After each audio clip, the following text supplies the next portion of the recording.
अस्सलाम वालेकुम dear little stars, कैसे हैं आप सब। उम्मीद करती हूँ सब ठीक ठाक होंगे। डियर स्टार्स, आज मैं आपको हुरूफ तहज्जी मुस्तवत छोटी ये के साथ अलिफ छोटी ई से खे छोटी खी तक हिज्जे के साथ पढ़ना सिखाऊंगी। तो चलें क्लास शुरू करते हैं। अलिफ छोटी ई, बे छोटी बी,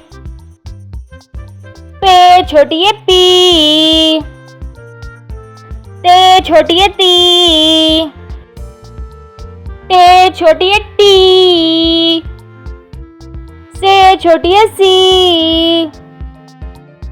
जीम छोटी जी, चे छोटी ची,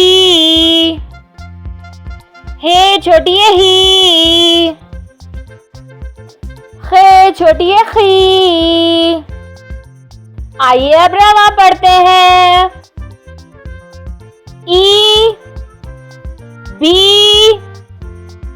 पी, टी, टी,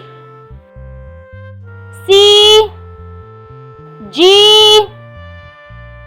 ची, ही, खी।